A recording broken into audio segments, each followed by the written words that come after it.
So good evening, everyone, for this special meetup of the international community of UNIVIDUALS. Some of you I know well, some of you I see every week, and some of you are here as guests after the two films that we made, conversations with me and Jessica Nathanson. Give us a wave, Jessica. Hello, everyone. Made by Rupert Truman, who's not here with us, but did a great job with it. And we thought it would be fun to have a conversation so that the films could actually stimulate some interaction as well of what we were exploring.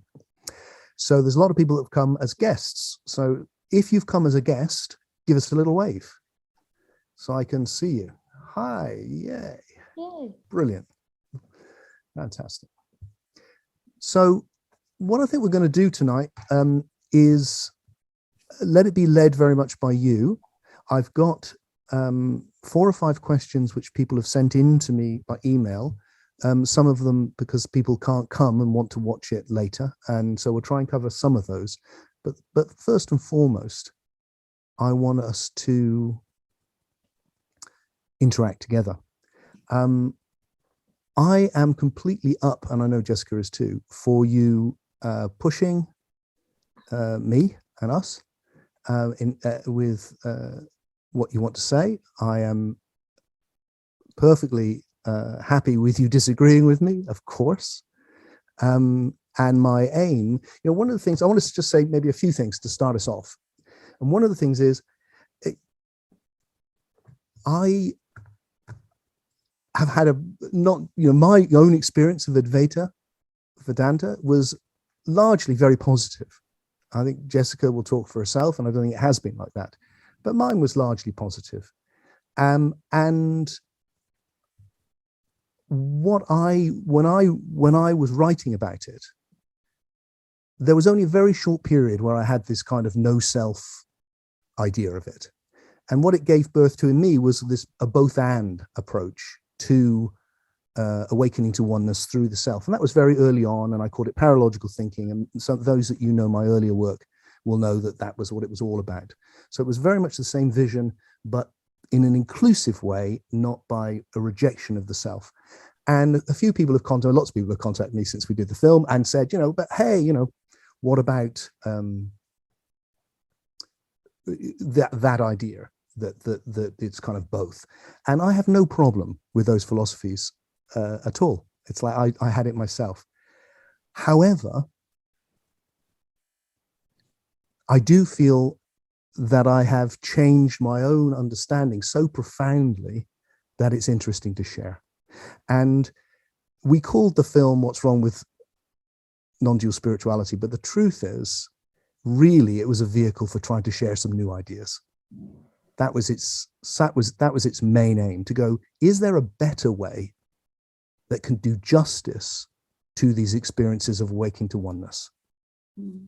It wasn't about really rejecting something. It was really about opening to something new. So the issues which we discussed and which seem relevant is that rejection of the self type of spirituality, oneness by rejecting the separateness. Is it harmful? And Jessica certainly explored the idea, I think, very eloquently, that for many, many people it really is. And then on the other hand, there's many people who will say, yeah, but it has a kind of pragmatic value. It changes your experience.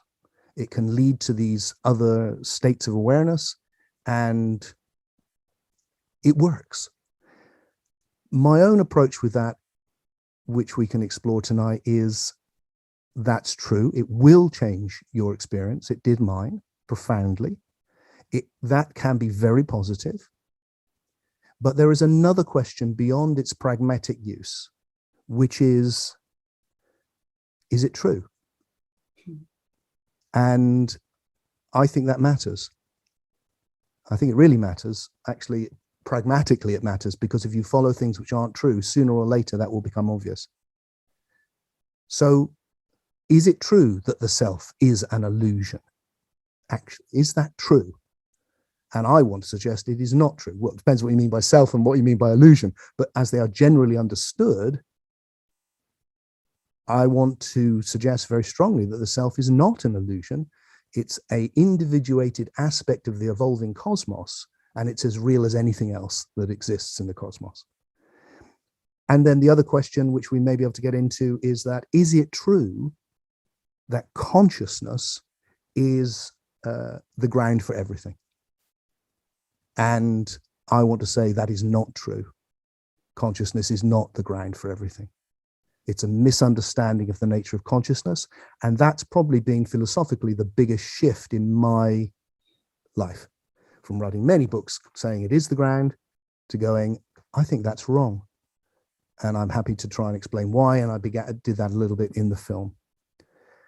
And then the other thing, which I think has come up a lot, which we may get time to discuss, is this idea, which is very common in the circles of non-dual thinking, which is that the view that non-duality puts forward, that the self is an illusion and that everything exists in consciousness, is self-evident if you enter into a process of self-inquiry and you look at the moment. If you take a phenomenological approach to experience, you will see it is self-evident. And I want to claim that these are what are called pointing out exercises, self-inquiry. And I want to say that is absolutely not true. Even though I have done those things myself, and one of my best books, Lucid Living, is based on that. I think the big breakthrough for me was when I looked at that and realized I was mistaken, that it is not self-evident if you take a phenomenological approach to your experience. It is itself a theoretical approach to experience. And that is profoundly mistaken. So that gives you some of the ideas that I think have come up in the responses I've had and some of the areas we can go for. So I'm happy for you to push things in terms of questions, in terms of where you disagree or where you feel like you're not clear on what I'm saying. And I'd like to pass over to Jessica to give some introductory remarks before we head off. Sure. Well, first of all, thank you all for being here. I think just a couple things that I'll say. If it had been up to me to name the video, it would have been What's Wrong with Neo-Advaita. But I think the non-duality was sort of leading it in to kind of question what is non-duality actually. And I do want to really be clear going forward. I think maybe in the conversation, I might not have been clear enough that what I'm really focused on and challenging is Neo-Advaita, these modern interpretations of traditional Advaita, which I'm still learning what the main differences are. And so, really what I'm wanting to spread awareness about is, of course, as I've talked quite a bit about, is the dangers in Neo-Advaita. And as Tim said, a lot of conversations I've been having is, we see all these pitfalls in it, but does that mean that we should reject it altogether? And I think that it is important to acknowledge that there is a lot to benefit from it. And 6 years ago, I would have been talking only about the positives. But I think what I've realized now is that because it's also such a minefield, and a lot of the sort of what I would point out as the negatives to it are really interwoven with what you can gain from it. And so at this point, what I really am passionate about doing is, I don't want to throw the baby out with the bathwater, but I think what we need to do, rather than, suggesting that you try to pull what's beneficial and leave behind from Neo-Advaita what's not, is to point people towards paths that can bring you to those same beneficial realizations and experiences, but in a holistic, more balanced way that isn't nihilistic, for example, and isn't as likely to lead you into, depersonalization and meaninglessness and all of that, which so many people experience. So I'm really, excited, as Tim is, I think, to talk about how we can move on from a path like that and take the good from it, but on a new path that really, for me, understands non-duality in a totally different way. So for me, it's not what's wrong with non-duality, or perhaps it's more, is that really non-duality? And then sharing how my experience of non-duality has changed based on that both and that Tim talks about. So I think that's all I'll say for now. I'm sure a lot more will come up, but again, I'm just really honored to to be a part of this and talk to all you guys. Thanks, Jessica. Well, as you will see on your screen, if you're looking at everyone's face, Joe has just put up his yellow hand. That's a really good device if you want to ask a question or make a comment. You can put up your little hand. You can also put up your actual hand, and as long as I see you, which I probably will, that will also work. We can, and you can do that. So I can see two people right now. And there's more. Joe, did you just take your hand down? I did, but I still have the question. Okay. All right. Okay. So that's great. We've got lots of people entering in straight away. But before we do that, folks, if you'll indulge me, I just want to take, we're not going to lead a big meditation or anything, because I want to use our time for discussion today. But I just want to invite you to just take a moment, close your eyes with me, and just be conscious of how profoundly mysterious what we're in is, this life business, so that we start our discussion from a sense of humility in the face of just what an awesome mystery being alive is.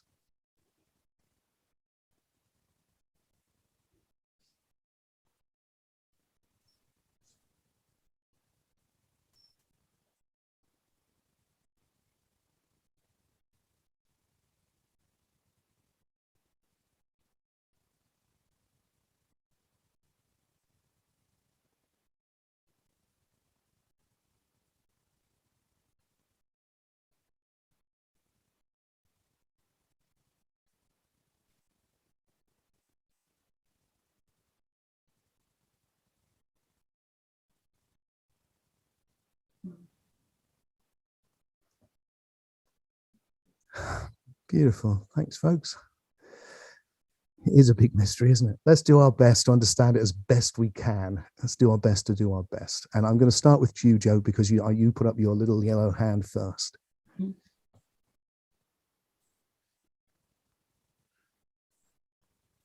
There we go. Well, I agree with you and Jessica tremendously.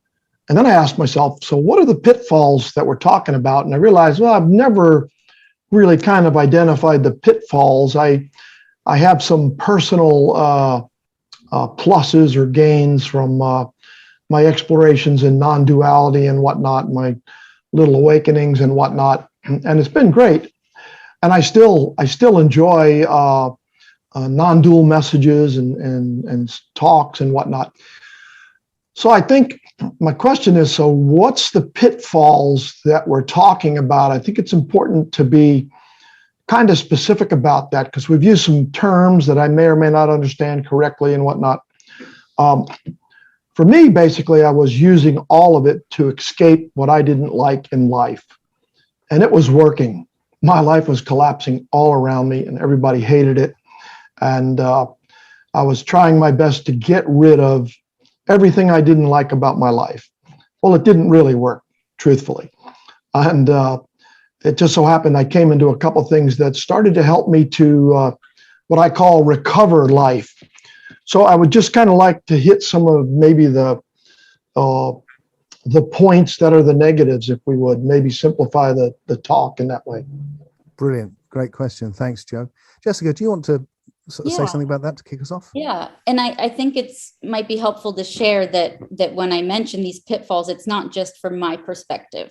I've spent the last 4 years really combing through what the pitfalls were that led me into the kind of eventual disaster from Neo-Advaita. And I've spoken with so many people, and I volunteer at a spiritual crisis center. And I can't tell you how many messages we get from people that are going through an acute crisis from the fallout of a lot of Neo-Advaita teachings and messages. So I think really the first one that people mention the most is the sense of nihilism, that, you know, if nothing is really real, if the self isn't really real, you know, does anything really matter? And a lot of the messages in those teachings is that, no, they don't really matter. So I think that's really the first one, where there's kind of nothing left to do anymore. There's nothing left to say. And it's a little bit of a be careful what you wish for, at least for me, because I really did have nothing left to do or say. So you can imagine how things might become somewhat of a that could become a negative thing. And then, cynicism goes along with that. And I think that there's a real sort of negativity bias in it towards humanity and towards society and towards others who still think that they exist. There's a real sort of superiority in a spiritual ego. I think I can simplify it and say there's a spiritual ego, there's spiritual bypassing, which is one of the biggest ones. Like you said, we want to escape. And of course we want to escape. There's so much suffering in the human condition, but if we turn towards that, in what I've learned is turning towards that with self-compassion, having, a unified experience of coming together to heal, for example, is a more direct way that can actually transform the suffering, rather than, I think when you try to bypass it and get rid of it all, it's sort of kicking the can down the road, because there's a bit of a repressive aspect to that. It's not really real. It's all an illusion, but it comes back to bite you in the ass in a lot of cases, because you're putting it into the shadows rather than allowing it to be present and including it. And then, of course, there's disassociation. A lot of these teachings are so radically negationist that for me, it was dissolving physicality. I'd go into these states of, maybe some people want to call it samadhi or whatever, but there's no more of a sense of physicality and being embodied. So you can end up very sort of transcendent, but losing the ground. Disassociation from the body, depersonalization, which, there's sort of the spiritual positively experienced depersonalization, but it can very quickly switch into more of what feels a bit like a psychosis where, holy shit, nothing really does exist, and you lose a sense of agency. So I think that's another one, is that sense of agency can really erode and it can become dysfunctional even. I think those are enough right there to go off of. I can send you a much longer list, but I hope that's a helpful summary. Yeah, beautifully put, Jessica. The only thing I want to add is that maybe it's a historical perspective to that answer that Jessica gave, which is that I think spirituality is evolving. Everything is evolving, everything. And this particular type of mysticism, which developed around the Axle Age, so 2,500 years ago, in many places around the world, I think showed a certain level of the evolution of the psyche or soul that was happening at that time. And what marks it, and it was a huge moment and a great step forward, but it's marked with that idea of getting away from this, that you need to get away from the world, away from its samsara, it's Maya, it's an illusion, it's the devil's playground, and you need to get back to something which was already perfect. And there's immense suffering in the world, and even more at that time. So I think you can understand why. And my own feeling is, yeah, that was a phase we went through. I mean, it was a phase for many of us. It's a phase we go through, and then you move on. And I think collectively also, it's a phase we went through collectively, and we need to move on to something which now goes, look, those good experiences of oneness and transcendence and the big love and all the things which are available to us are coming not by negating it, but as a fulfillment or a new level of emergence within this evolution. And the evolution of the soul is what will allow it. So the self is the foundation, not the obstacle to the experience of these more emergent states of oneness or unity, for instance. And that's the essential idea of the unividual, the individual conscious of unity, rather than the enlightened person who's negated the self to be in that state. And that seems the old idea that we now need to. I just adopted it because it was in the air, and I was young, and that's what I read, and that's what I was told, and they all seemed wiser than me. So like most of us, I went down that road. But as I myself have got old, I've been able to question it and go, oh, is that right? Or is there something new that wants to come in here? Chuck, let's invite you to say something. Yes, thank you so much. It's great to be here. I discovered you, Tim, and Rupert about the same time, about 6 years ago, and I've been in a Rupert weekly group for that long, and I always had some hesitation about it. And you had a great interview with him where perhaps you 90% agree with him, and I've always thought that way too, because I am more than my awareness. I'm aware of my awareness, but how about those things under my awareness that I don't know about yet? It's emergent, and I don't know about it. And it doesn't take into account Joseph Campbell, Carl Jung, this whole unconscious, right? Only 5% of learning is conscious, right? So a lot of it is just a mystery, how we learn. I am a school teacher, and I try to teach consciously and unconsciously, but this whole notion of there's more to us than just our awareness on the top of the ocean. And I say that because I've been working on what triggers me. When other people trigger me, what does that mean? And I go down underneath my awareness in order to discover that. So I think it's an area of growing. My ego helps me grow into my deeper self. So it's not to be negated, but it is to be aware of it. Because, when the ego has problems, you have remorse and regret. But that doesn't mean making it into a story of name, shame, blame. That doesn't mean you have to make it into a story of blaming your ego, right? It just means you have to learn from the mistakes that the ego makes. But thank you. Good to be here. Jack. I think there's a couple of things there that seem important to follow up on. One is how careful we need to be with words, because I'm very aware that I can use the word ego in lots of different ways. The essential thing to get the simple idea that I'm interested in is that we have an individuality. We obviously have an individual body. That seems undisputably true. I'm guessing everyone thinks that. And we also have an individual psyche. The word psyche just is a Greek word for soul. We have an individual soul, which is not you're experiencing it right now, and it's not made of matter, and it doesn't exist in the spatial world.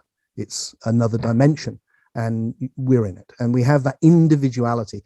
The word ego, it means just I. It's the Latin. It just means I. It's used in different ways. It became popular because of a translator of Freud, and then it was applied to the translations of Indian texts. So it's got all a bit messed up. I'm certainly not in favor of egotism, which is really the isolated I, just thinking about yourself. But I am very much in favor of the evolving soul, the individual. So I just want to clarify that.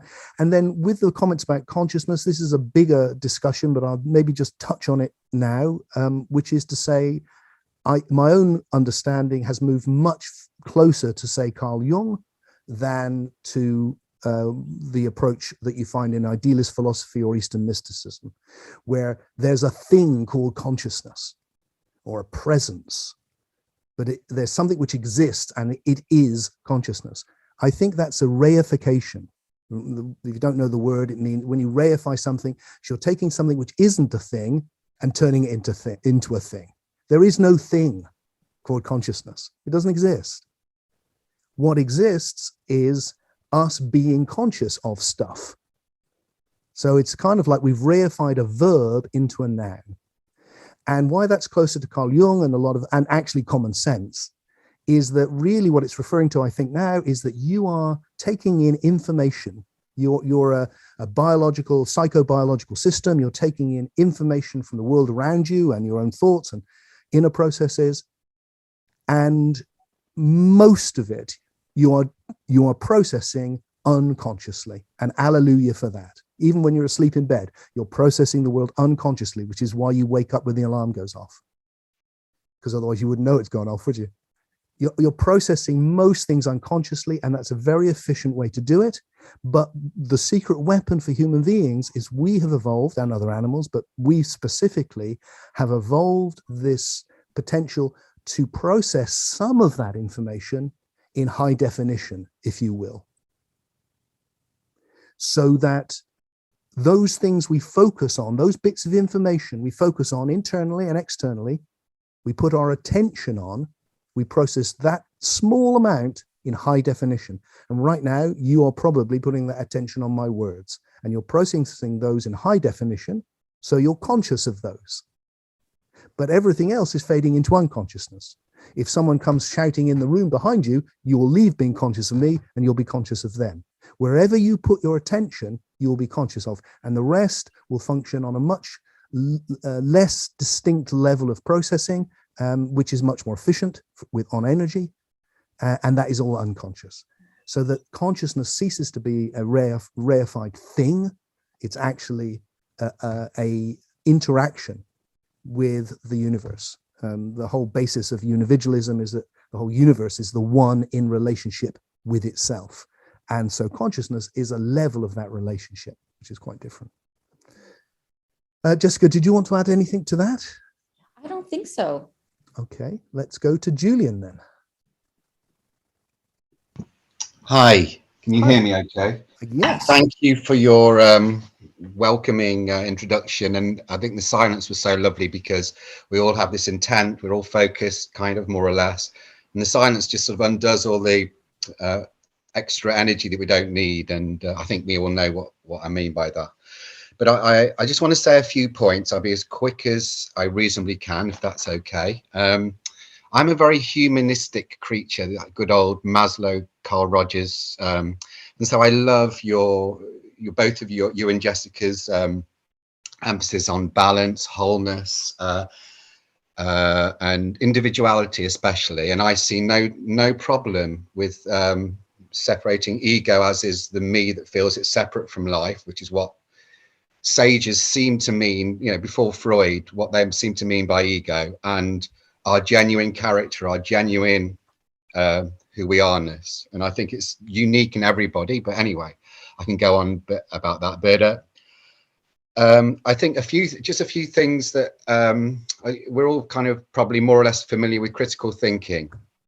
Well, for me, when I hear or see or experience someone explain something that's slightly off, my being kind of you might not be able to put it into words consciously, intellectually at that moment, but I think that's a very important, because we've all got hopefully our true beings here, conscious and aware, and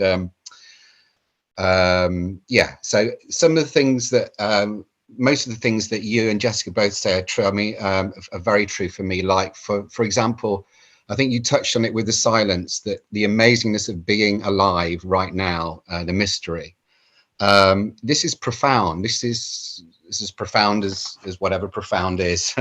And when I used to entertain these neo-Advaita people saying, "Hey man, it's just happening. There's no one doing it." It was just so limited, so narrow.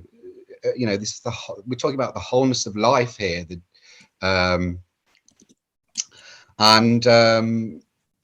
But for me, I'm not a consciousness is it person. But I've just seen the first half of the first 3/4 of your first YouTube video. I haven't had time to see anything else. I do think whether we call it consciousness or like maybe there's a triad that I could introduce, like consciousness, beingness, aliveness. It's this something that seems to be our presence. And I think people hone in on consciousness because it's so conscious or alive, our ground of being or whatever it is. And anyway, there's just some points. I haven't really got a question, but I just want to say that I'm very into what you're both saying and what you're pointing to. It's just that I'm not sure that I felt you were almost, I just finished on this, you're almost a bit like an old friend who you're not really into anymore, so you put it over there. I don't know whether that is throwing the baby out with the bathwater, but this is, I don't know, I'm just intuiting or feeling my own way like we all are. And it's hard to put it into words because it's like doing a jigsaw, and it's like, well, this piece doesn't quite fit in there, and you're kind of stuck. And I think these things are so hard to put into words. Anyway, thank you. Well, you did a very good job, Julian. Thank you. And Thank you. and there's definitely something I think central that I would like to home in on in what you're saying. Yeah. But I want to give Jessica a chance to respond if she would like to anything you've said before I do that, so I don't start everyone.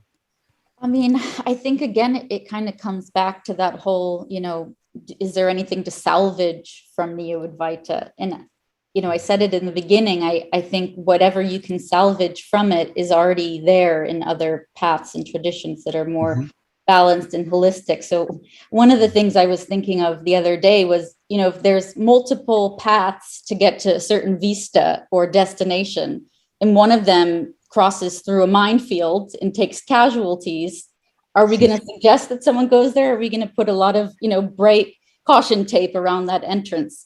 I think it can take you to these really profound experiences, but in my case, if you're going to climb a mountain, you better have a guide to come back down. But I think something like Neo-Advaita doesn't have that because they don't believe you should come back down. So that's all I'll say for now. Interesting. I always used to get that when I went to I used to speak at a lot of non-duality conferences, and I always used to get that listening to somebody like Rupert Spira, who's particularly good at leading meditations and is a very nice man, has got a lovely voice. But I would always feel like, oh, you've got me to that place. Now bring me back to myself. And he never did. It was like, oh no, don't leave me hanging. Now bring me back and integrate all of that back into myself.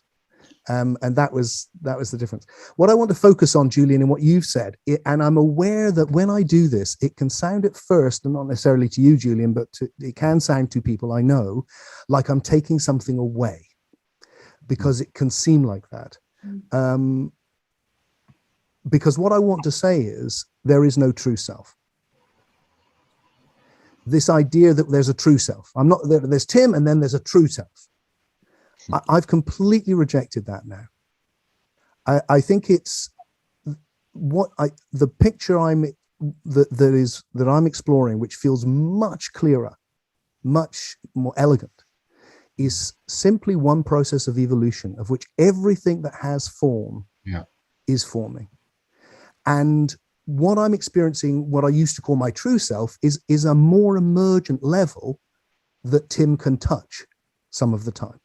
And when he does, and the unividual is that. It's Tim, but it's the most emergent level of Tim. It's not like there was a true self there the whole time. I lost it. I need to get back to it. That's a real shift for me.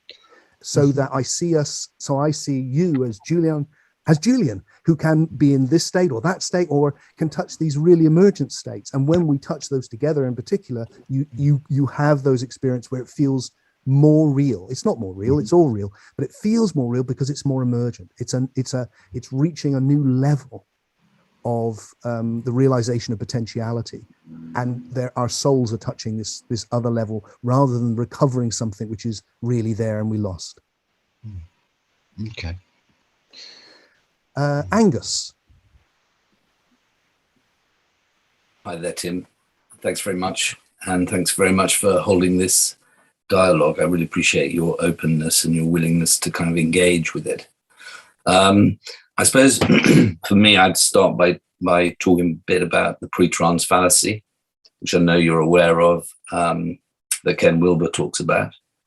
And what it seems to me you're talking about is a classic case of pre-trance fallacy, where pre-egoic is confused with post-egoic. And for me, non-duality is me plus. It's always about engaging more deeply in the world, not less deeply. It's always about taking more responsibility, not less responsibility.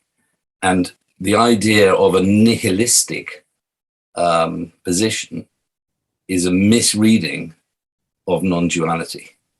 It's a traducing of a profound insight as a consequence of not doing the work.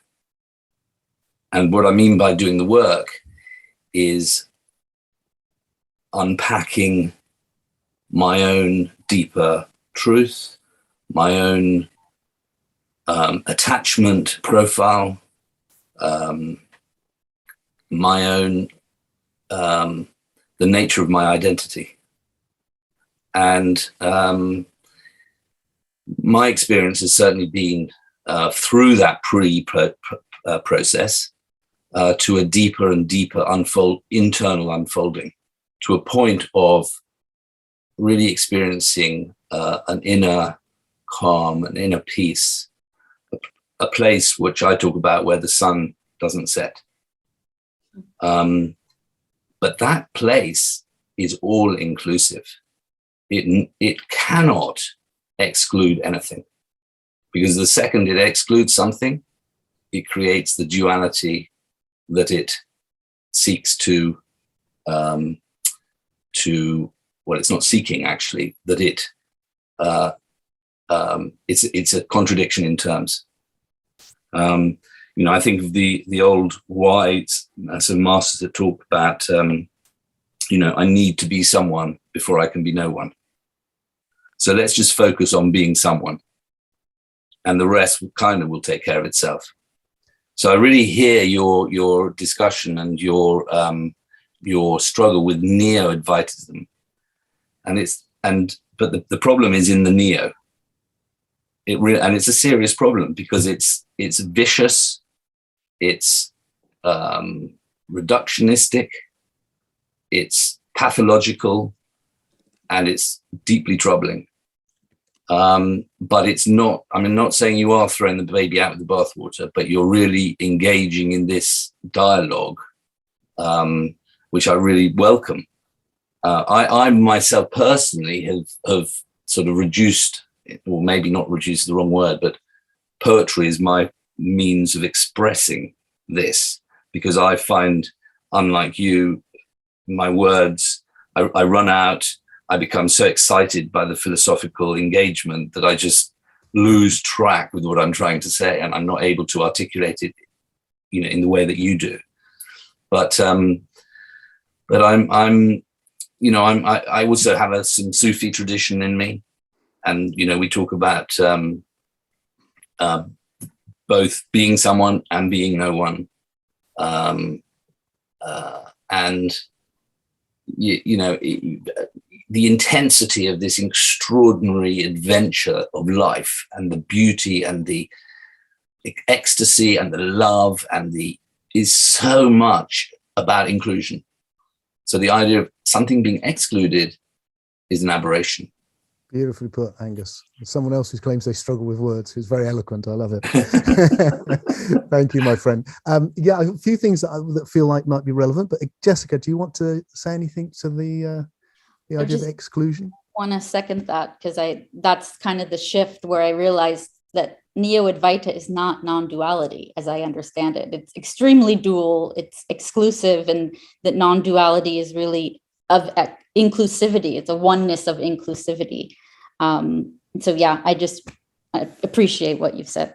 And it was that line I think came up in our conversation about, if you have oneness without the self, it's got a self-shaped hole in the middle of it, and it's not the whole thing. The thing I wanted to talk about, add to it, because you've said it all really, was just to talk about, again, from a historical perspective, because I think it can be really helpful if you want to see the evolution of things, is you can see that if you look at, say, Buddhism is a nice clear example, where you've gone from Theravadan Buddhism, the early Buddhism, which is really about the extinguishing of the self into nirvana.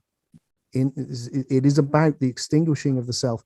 And you can see why. If you've explored these non-dual states, which I've spent my life doing, really, these are real states, and they're beautiful and amazing, and I still explore them.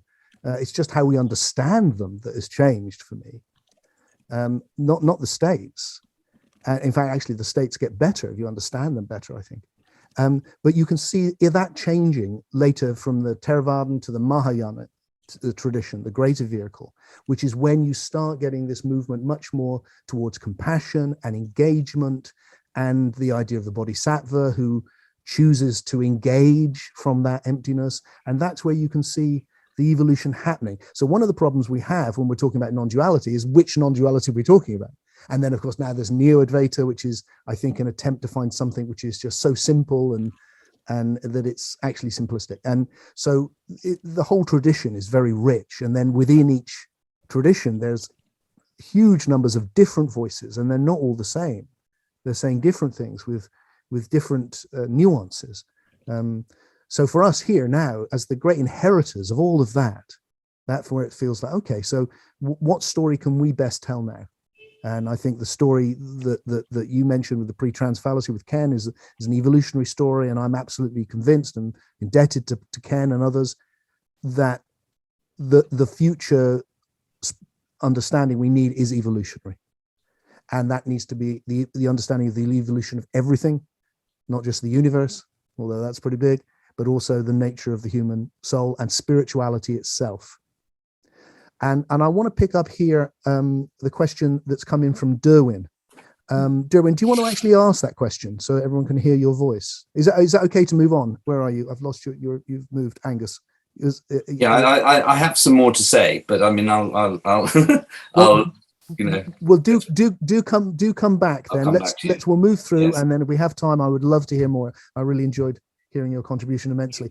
I just want everyone to know that we're so involved now. I'm losing contact with the written messages. So if you want me to actually know what you've said, you need to say it, because I can't follow that. That's for all of you. Derwin, you were asking about involution, and I think it might be relevant to where we're at in the conversation. Okay, well, first, thank you very much for including me as a guest today. And one way I'm seeing what you're putting forward is a kind of unique self-teaching. And my background a lot in the integral community is we had kind of a try at that, but there was a lot of pathology involved in that presentation, but that's probably another story. But I'm so glad that you're putting forward what seems like a healthy version of it. So with that said, then I just want to see if I can get some clarification about one point, and that's whether you're including the notion of involution as well as evolution. Is that part of, and I'm again coming from the integral philosophy background. That's a great question, Derwin, and the answer is, for me, is no, I'm not. And when I met up with Ken, I had a conversation with him, which we filmed in my What is Life series. That was one of the areas I tried to engage with him about. I don't think I did it as successfully as I would like to. I don't see any need for it. I think it's an addition, it's a leftover, I think, from the idea of emanation. And I think my own sense of what Ken's great achievement is, he's taken the spiritual traditions in which he's obviously deeply immersed and brought it together with a scientific and evolutionary perspective. But I think it needs pushing a bit further. So for me, what I want to say, and this is obviously a lot, I'm just going to head towards it, but please come back and we discuss this again. When I look at this, what I see is this process in which each new moment is new, based on the moment that's come before. So my description of the nature of reality based on a phenomenological exploration of it is the realization of ever more emergent possibilities. And my hypothesis that I want to follow, therefore, is maybe that's exactly what it is. And that what you're seeing is and it's coming from the simplest things through. So the simplest thing we can imagine is a bit of information, 1-0. And what you find in modern physics is exactly that, is the idea that the lowest level, the first level, the foundational level, isn't consciousness or spirit or soul. It is simple information, the information we study with mathematics, because that studies simple information. And then from that accumulation of information and information forming systems, you getting the arising of what we call the physical universe, then another to the biological universe. And then from that, you're getting the one in relationship to itself is going to reach this level of psyche. And so psyche is a much later development in that process. Consciousness is a much later development in that process. And that the whole thing, I'm suggesting, is heading towards what's happening right now, which is the evolution or the emergence of what I experience as God. And I think of my friend here, Angus, who was talking about the Sufi tradition. I love all of that. I felt I have an immensely devotional relationship with something greater than myself, always had done since my first awakening when I was 12. And my problem with the word God was always, if anything we put at the beginning, we don't explain. So if you've got consciousness at the beginning, you haven't explained it. If you add into that the idea that that's kind of a big mind and it's a God and it might have intentions and imagination and wisdom and love, and it's like, whoa, now you've got a whole lot. You know, you've got a creator and all of that. You've just and then what we fall into is that this is a great criticism, obviously, of religion, is you've answered the question, what's the universe, by positing something even more mysterious, which existed before it. So anything like that, I want to resist and go, can we just say this, that it's going to go from the simplest thing you can possibly imagine, and what is the quality which is the simplest? For me, it is the old Greek word being, existence itself, that it exists, and that is then defined, that field of being is defined by what? Information. And information defines the qualities of being. And here we are surrounded by that being has become me being, you being, the computer being, the universe being, soul being, everything that has now that quality of existing has been qualified by all this information. And that we should start with the simplest, and it's emerging because it's one process of that emerging, the realization of potentiality on ever more emergent levels, within which the old idea that it's falling first, I think, has no place anymore, and just adds that it's just a return to the idea there should be something at the beginning. And I don't think we need it. And I think it'll be a real shift when we see that the great thing that we're finding is not at the beginning, it's where it's heading. That God is not the source, or the ground is not the source, or sorry, not the ground is, but the consciousness is not the source, whichever words people use, but rather the universe is flowering into God, is a way I like to say it, to try and capture it poetically. And that as we emerge as souls and come into this state of unity together, as souls commune, something greater than ourselves is emerging in that communion of souls, just as on a biological level, there was a huge jump when all of these different cells communed in a community of cells. And that what's happening when we enter these emergent states, why the non-dual states can be so beautiful, far from empty actually, but full of love, is because what we're actually doing is we're coming into a communion with all that is, in a communion of souls. And that is what has been called God, or something divine. And that's us coming into communion with each other that's giving rise to that, rather than it being something which is emptied out, like the old ideas you get in Hermeticism and Kabbalah and all of those views that are maintained in the idea of Aurobindo's idea of involution, as I understand it. Does that answer the question, Duran? Right.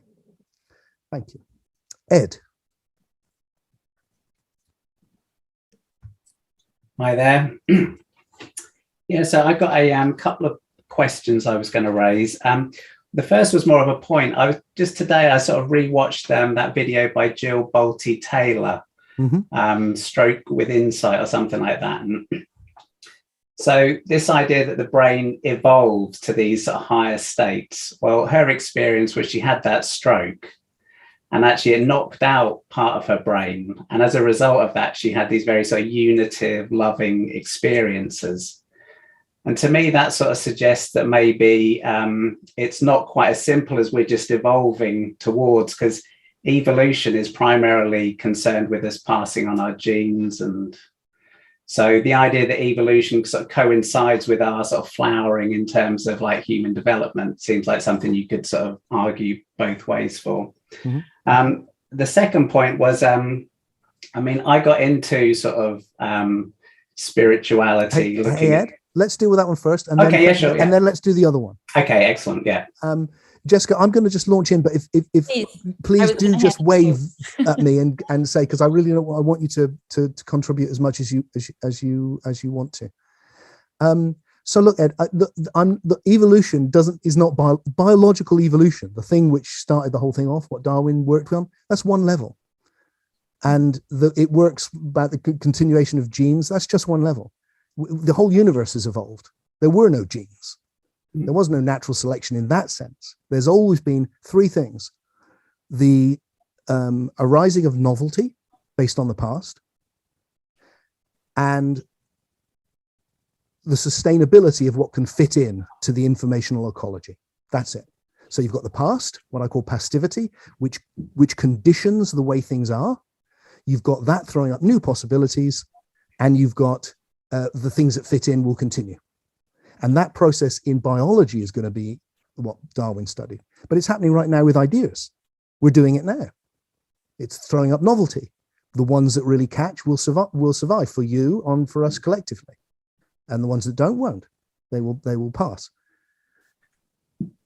So when somebody has a radically new experience, like touching death, it changes utterly how they are affecting their how they're perceiving who they are and the way they're perceiving the universe. That's the first thing.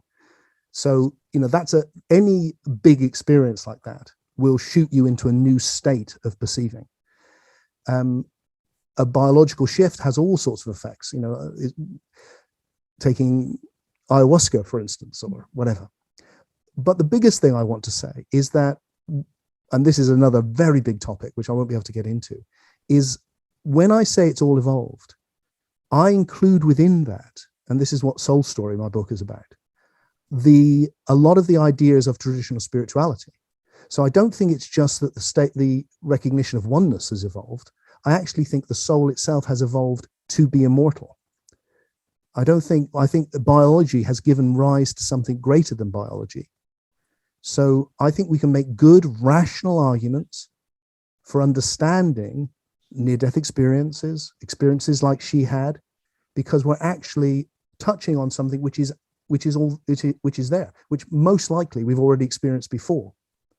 And that when things like that happen, we reconnect with those experiences. I think there's room for that. Definitely. I mean, I think the whole endeavor for me is how can I marry my experiences of being around death and thinking quite definitely this is not the end, for instance, and all hundreds of thousands of near-death experiences that people have. How can I marry that with this incredible insight that we've got from paying attention to physics and biology? I haven't done that really. I'm an amateur scientist, but I've spent my whole life studying these spiritual ideas and see that there's a reality to them. However, maybe we need to change how we understand science and change how we understand spirituality so they fit together into one thing. And the key idea with that is, what if it's the one in relationship to itself in one process of evolution, which has gone through physics, gone through biology, come to the psyche, and then the psyche is a domain, just like spirituality teaches. It is a domain of reality now. And it's a domain in which the psyche or soul can actually survive the death of the body, at least temporarily. And it can come into communion, which is what we call God. So that's why I think she experienced that. Excellent. Yeah, that's good. Good stuff. So the other thing was, and actually perhaps you've sort of explained that a bit there, but I got into sort of seeking and looking at ideas because I was brought up primarily with my folks being like, I guess, materialists, scientific mindset, we are a people, we're moving through time, we've got free will. And I sort of felt that was, at some point I thought, well, maybe that is a story. So this is where I started to question the sort of presumed assumptions of our culture, I guess. And even though I spent a lot of my time around sort of Buddhists and other people that are interested in that, most of the people that I speak to primarily see the world as they're individuals moving through time, making choices, and in a way that is, that's predominantly how we think about life. So it seems to me that, part of my interest has been, well, maybe that's not quite how it works. So investigations, for example, about time, free will, sort of what reality is, I guess I've always found that very exciting, we could say. So I'm just sort of curious now as to, because like time is a good example.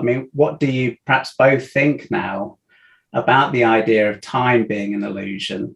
And because it seems time is very much tied up with our sense of being a person moving through time.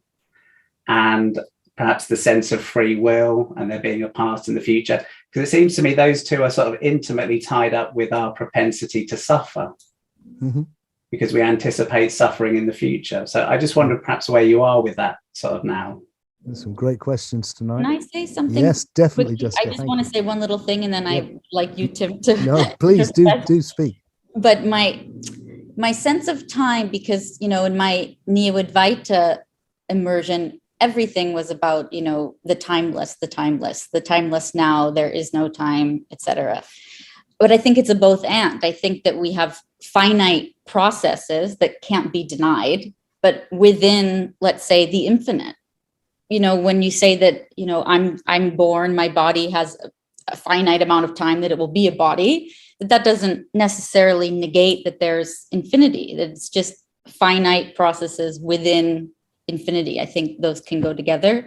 And Tim, maybe you can address. I'm going to just come in straight off bat and stick my neck out and go, I think the idea that time is an illusion is one of the daftest ideas I've ever heard in the whole of my life. And I'm embarrassed deeply that I've said it lots of times myself when I was younger, because it sounded so liberating and so great. And I think of Douglas Adams, time is an illusion and tea time doubly so. And, you know, it's like everything I have ever experienced has been one thing after another. So when physics talks about time, it's often about measurement. Let's forget that. Let's talk about it as mystics talk about it, which is like, it's that somehow there is something which isn't one thing after another. Well, even when I have had the experience, which I've had very profoundly about a couple of years ago, I'm thinking of one experience of just being catapulted into light. No Tim, no time, sense of time, anything. When I came back, it'd been 20 minutes. So I wasn't, and this is the key thing about what I'm saying about paying attention. You're conscious to what you're paying attention to. So if you put your attention so profoundly into the oneness of being, you are not conscious of anything changing. So it's not one thing after another. But when you bring your attention back to the personality, the person that has enabled that experience to happen, then it's been 20 minutes. I was in the timeless for 20 minutes. So I think the idea that time is an illusion is you know, even if you talk about going back in time, which you can't do, obviously. It's like, why it doesn't make any sense is because you'd be going forward, because it would still be one thing after another. Because if Ed went back to the beginning of this meeting, for Ed to know that he'd gone back, he'd have to remember that all the things that had happened in between, because that would have had to pass. Otherwise, he wasn't going back. So if he went back, it would still be what happened next for Ed. So there's only what happens next based on what's happened before. So the mistake is to think that time is something that passes. What I want to suggest is that time is something which accumulates. There is more and more past.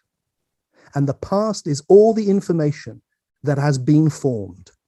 Everything which has been, every way in which the formless potentiality of being has been conditioned by information. That is the past. And there's more and more of it, which is why there's evolution. Because there's just more and more and more and more and more information, which means there's a tendency towards things towards things evolving. So I think, and it takes all meaning from life. That's the other thing about it. And then the same with free will. It's like, if you have an idea of free will, the phrase is a terrible phrase. It's a philosopher's phrase. Because if you talk about something which is a will, which is completely unconditioned, that would be just chance. So that's of no value. What we really mean is that you are unconditioned and able to reflect and to choose. And I think that's exactly what you can do. And you can learn to do it in a deeper and deeper way.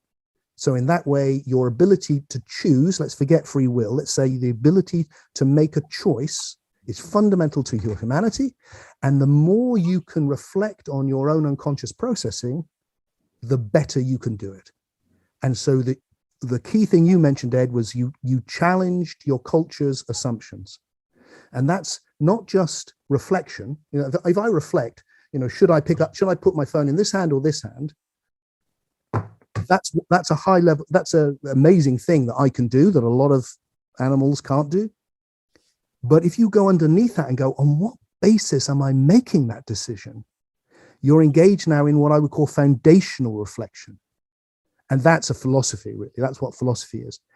When you question your own ideational network, the one you've been conditioned with, which you must be in growing up, that's when things open up completely.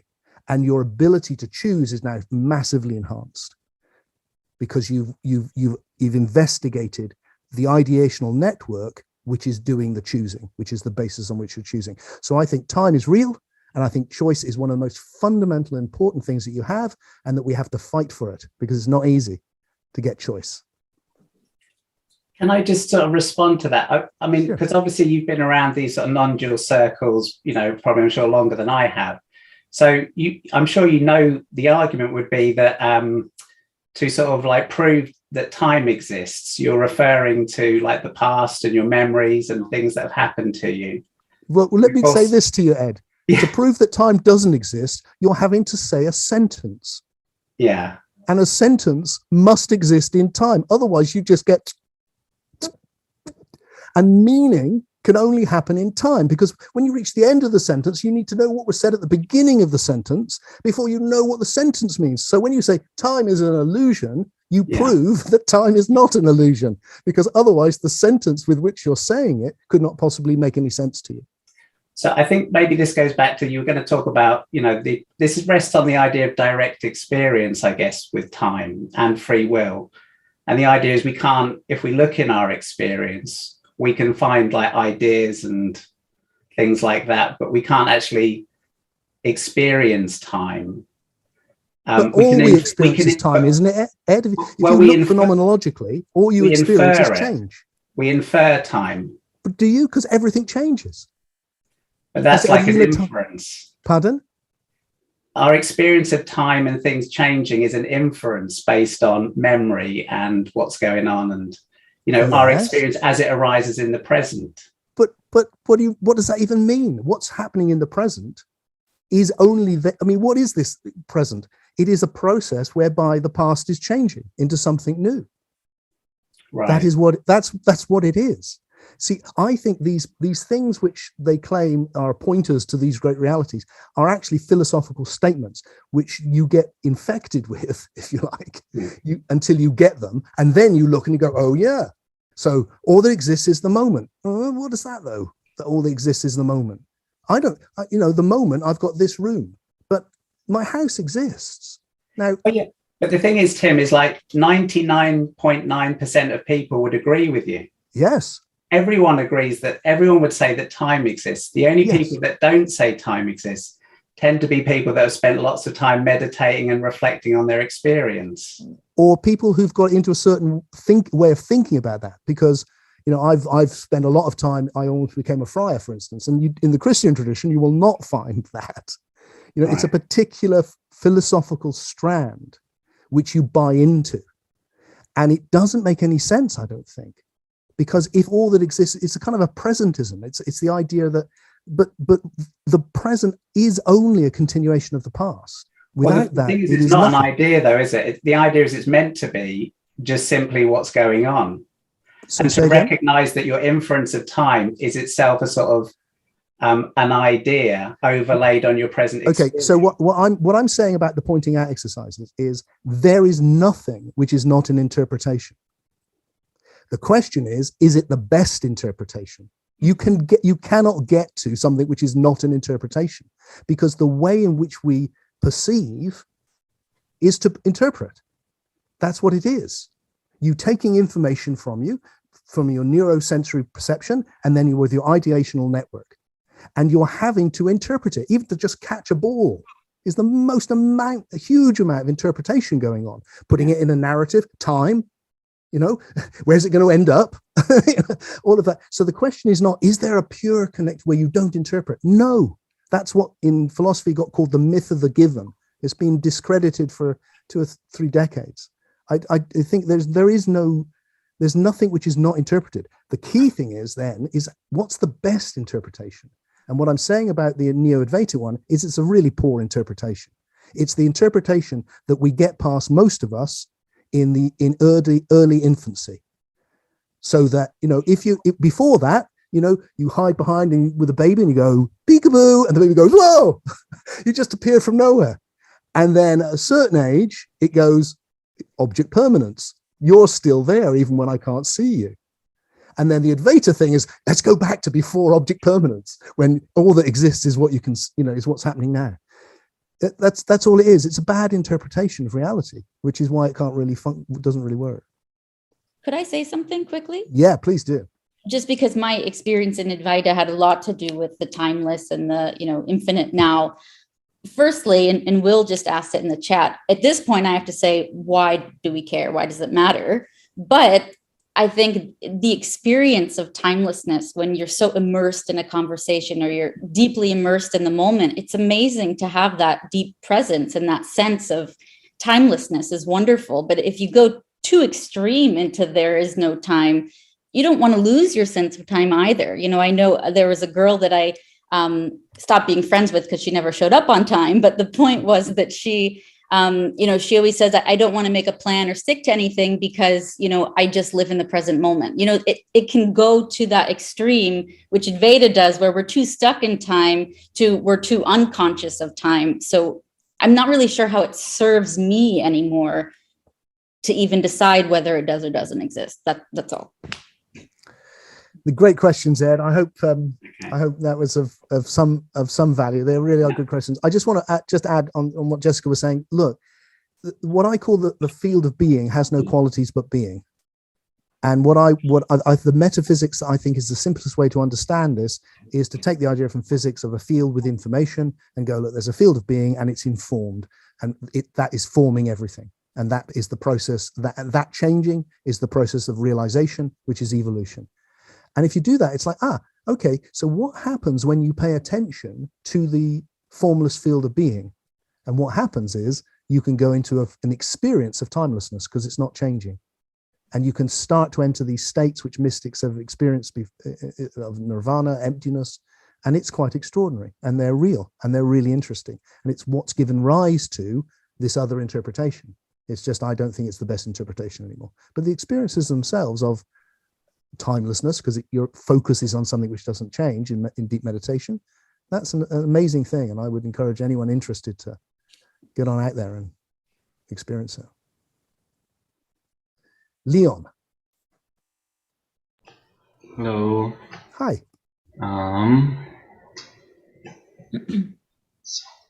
So I have two things to comment.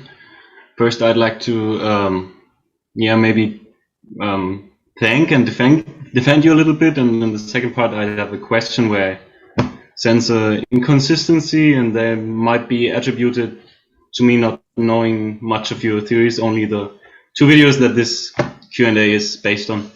So first I want to thank you for the, well, let's say, stubbornness with which you defend common sense. Like, I personally also have had discussions in comment sections with my guru or someone that I thought has much more wisdom than me and much more conscious experience, and I couldn't believe that he's insisting on this solipsistic argument. If you can't hear the tree in the woods, it's not falling, and he just would say, no, you're just imagining the tree, and well, anything. Thank you for that. Because I don't talk with a lot of people about these topics, so I'm very grateful for having the opportunity here, because it's not something that I talk about with my friends or anything. And the second part is a response to what Angus said, or not what he said, just defending your attack on non-duality a bit, because I don't know about the Advaita or how it is pronounced even, but I'm sure that it has its that it is a valuable thing. But what I liked about non-duality is simply the linguistic part, because I think that as soon as you go into the topic of spirituality, that linguistics, and that's something that you yourself said in the discussion with Jessica, becomes very important. And I think that simply the fact that it's non-duality and that you have a negation at the beginning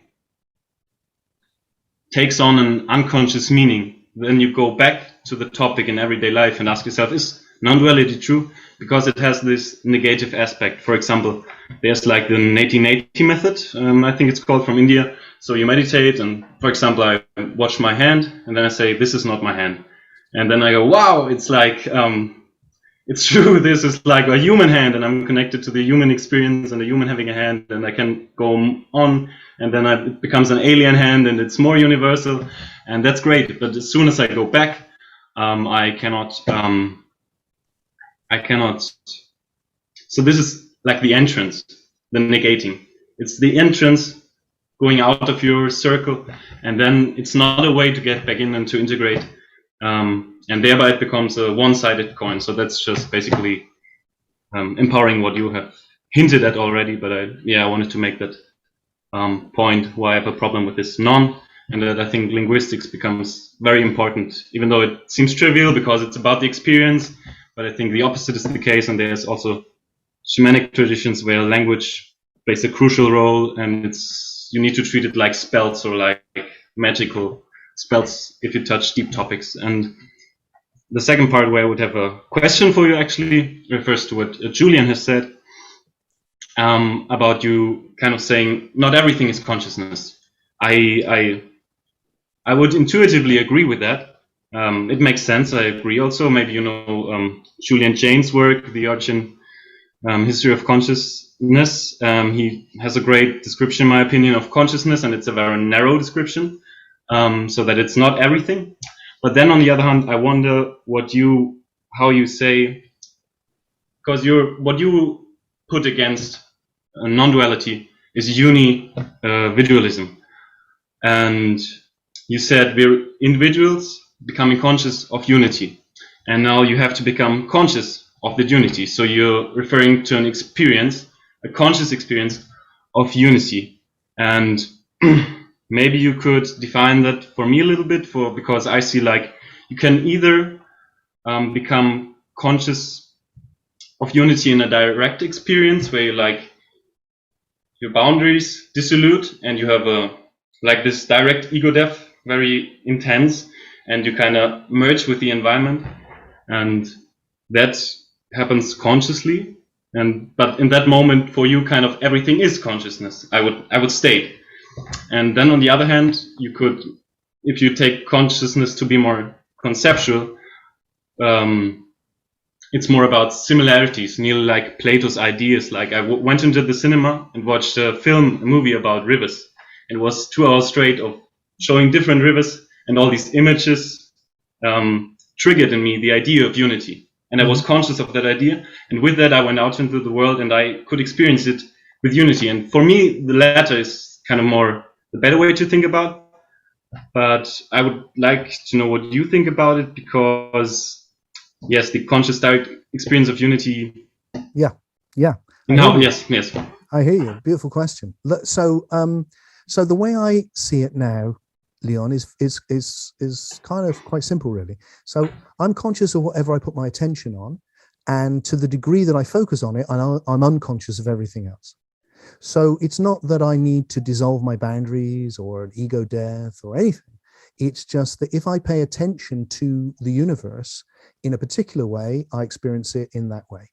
So my normal mode of common sense mode that most of us are in enables me to function in the world with my family and my work and everything I do. But I can also go into a different mode of perception whereby I'm not aware of all of that. I'm aware of this all-embracing unity of the universe, that the universe is a universe. And it doesn't mean that the other's not there.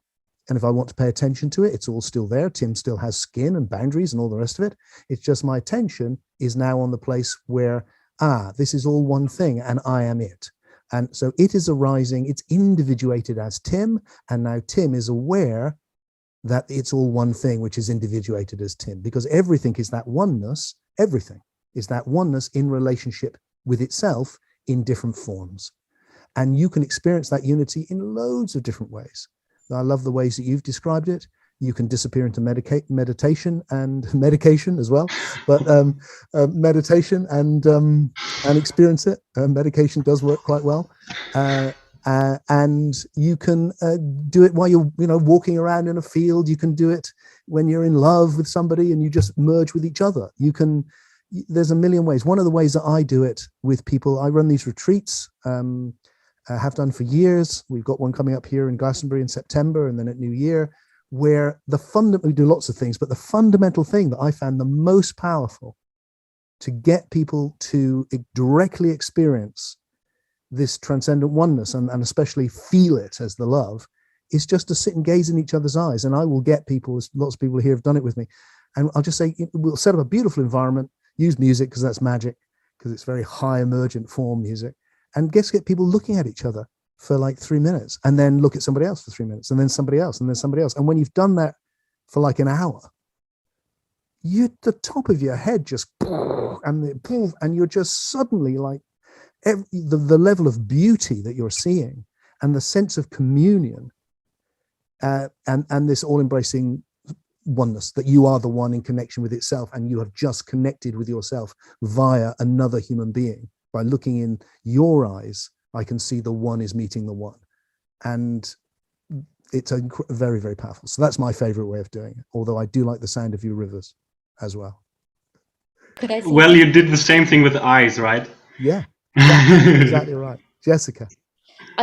So Leon, you mentioned something that struck me, because it's something that I recently had a bit of a epiphany about, and this is how I sense it. I'm curious how it might land with you, is that in those ego dissolution and, ego death experiences, of which I thought was sort of the ultimate spiritual thing, that I don't know that I wasn't becoming one with anything. I was disappearing. And I think that total merging and boundarylessness is really it's dissolution. Everything else is there and I'm not.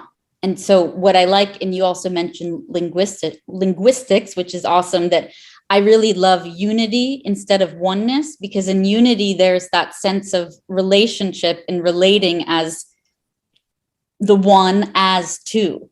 Whereas if you merge and you blend, it's like you become a blob, and there's not really an experience of you and I are sort of in unity coming together. There's just sort of like we merge and dissolve into everything or nothing, and it's different. So I personally don't seek that experience of the dissolution as much as I want to feel an intimacy of unity with other things. But I love everything you said. Thanks, Jessica. Beautiful. Okay, David. Let's go to David. Angus, I'm aware that you put your hand up before, David, but I hope you don't mind. I'm going to go for the people who haven't said anything, just out of politeness. Hi, Tim. Hi, David. Hi. Yeah, Jessica's just preempted what I wanted to say, actually. But when I first came across non-duality, oneness, it sounded like some kind of vast invisible blancmange with things on it.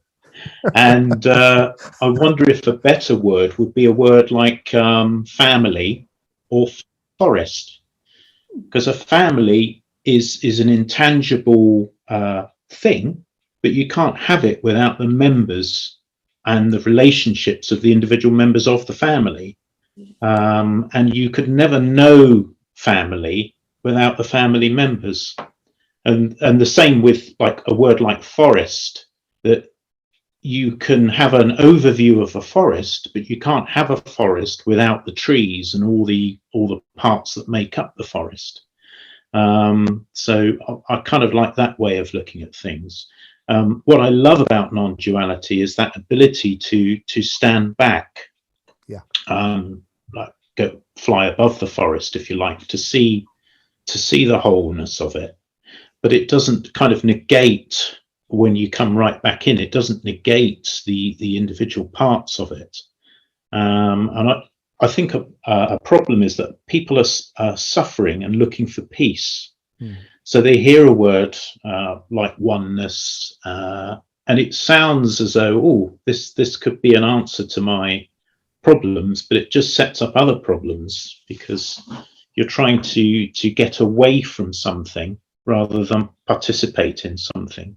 So I think the problem with individuality is not the individuality per se, but the kind of dysfunctional individuality that feels isolated. And if a tree could feel, and it could feel part of the forest, it would respect its individuality, and it respect its part as being part of the forest. So I think the word oneness has this kind of thing that it's something that has appendages to it, and I'm not sure I like that word. So I just wanted to share that, really. I love that. I think the forest and family analogy is just wonderful. Thank you. Thank you for sharing that, David. And what you've just said is a great statement of what I mean by unividuality. And Jessica may want to add something to that, I'm thinking. No, I just want to second everything you said. It was so beautifully stated. Will.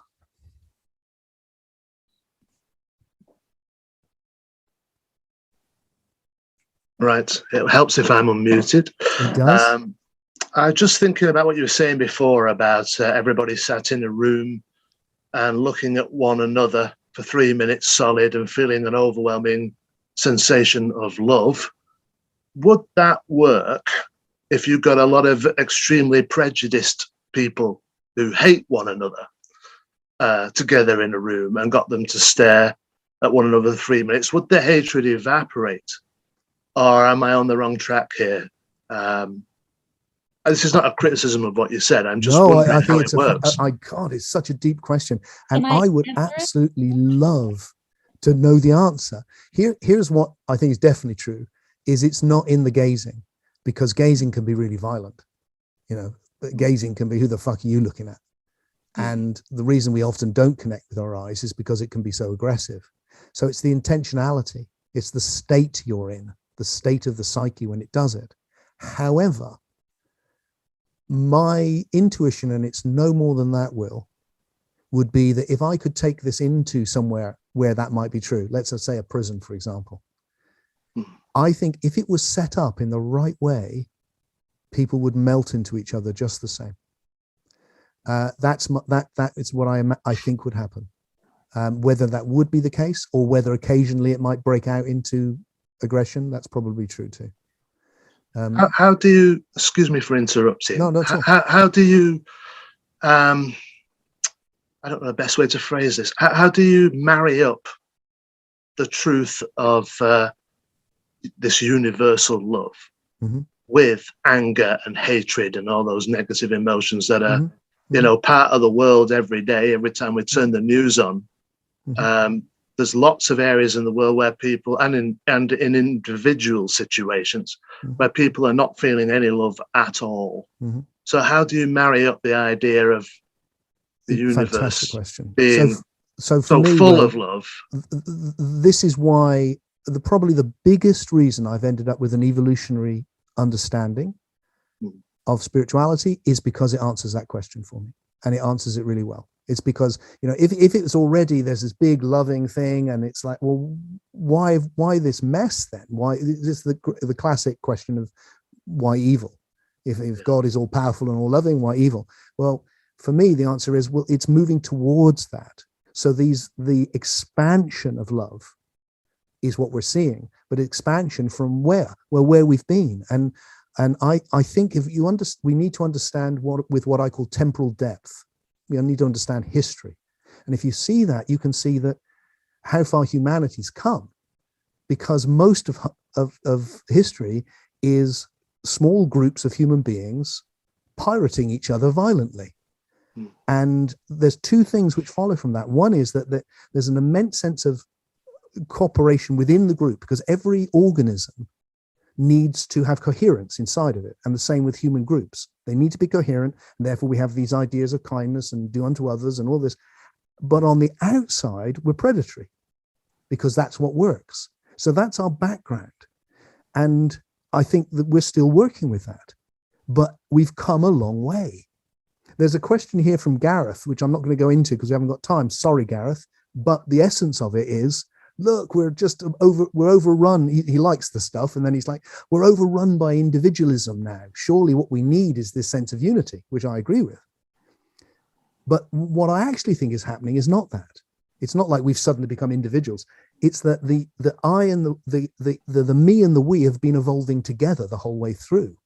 And we've become more and more and more individual, less conditioned within our traditions, less conditioned within our roles, less conditioned as men and women, all the rest of it, until this is the most individual we've been. And at the same time, we've extended that circle of kindness. So we've got the circle of kindness, and then outside is unkindness. And it's got bigger, much bigger and bigger and bigger, until now, most of the people that I meet, I'm very lucky, will be looking at the world thinking, why is it so full of unkindness? Whereas if you have an historical perspective, I think you'd look at it and go, wow, look at the amount of kindness that's arising. Because unkindness is so common. And yet now people care about Ukrainians or Afghanis or why? No one did in the past. No, didn't give a damn. In fact, they do terrible things to them, really terrible things to them. But now we do. And that's a sign, I think, of our movement. And then as we've become more individual, so that now people think for themselves and have their own life and their own sense of the uniqueness, and we've expanded that circle of kindness, that is the platform, I think, from which we can make this qualitative jump into unividuality, where you really see your individual nature and you see, and I'm one with the whole thing. So my hope is that that's where we're going. That's the next big jump from where we've got to. Thank you very much. That's very interesting. Which is exactly at 9 o'clock. My apologies, Angus, for not getting back to you. I hope we get this chance to speak again. I'll just read you his poem. I would It's love like that. a good way to end. Oh, perfect. Thank you, Angus. Let's have your poem, and then I'll say a couple of things, and we'll end off with.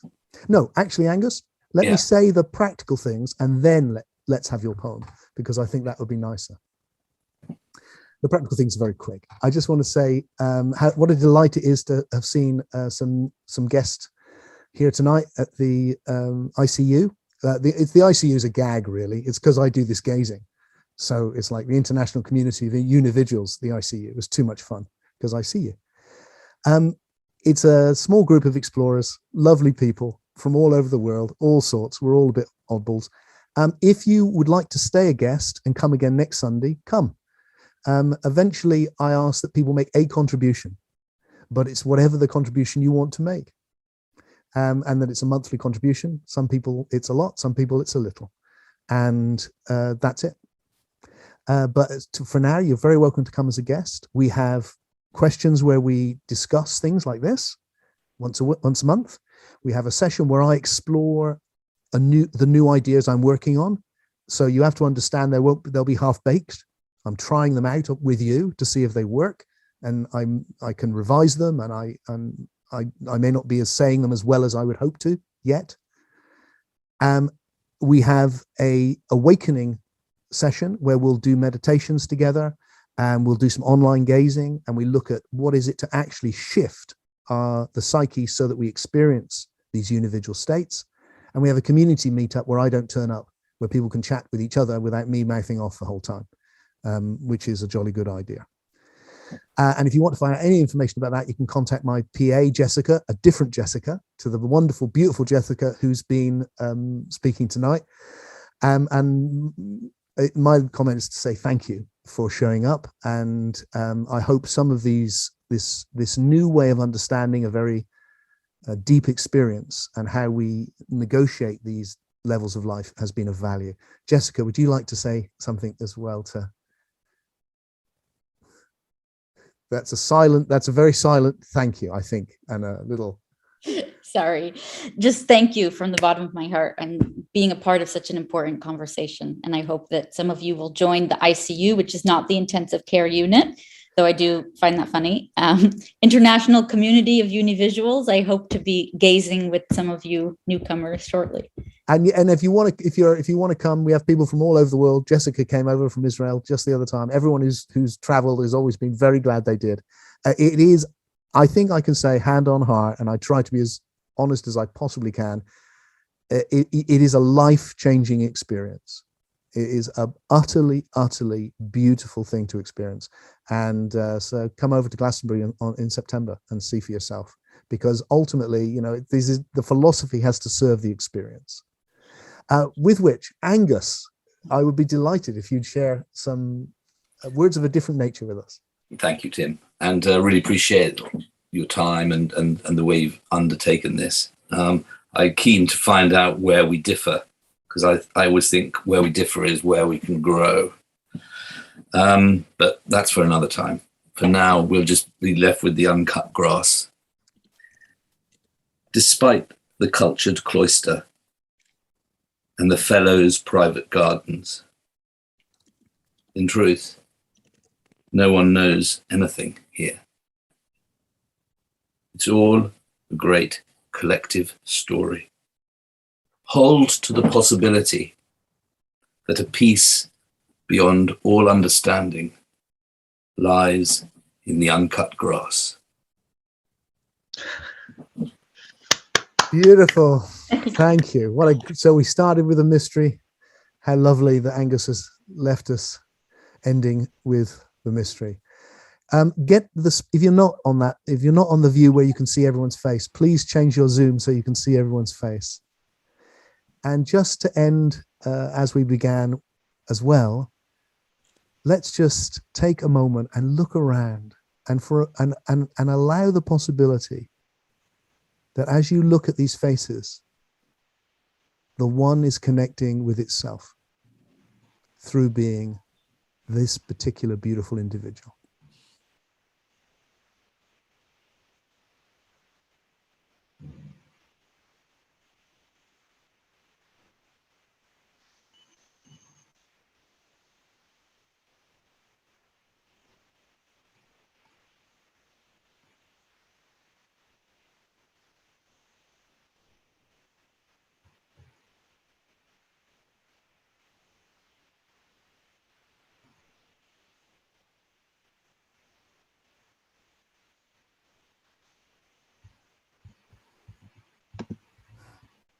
Thank you all. I love you. I see you. And I hope our paths cross again soon. Good night. Bye all. Good night. Bye. Thank you. Thank you. It was wonderful. Thank you very much. Thank you. Very good. Lots of love.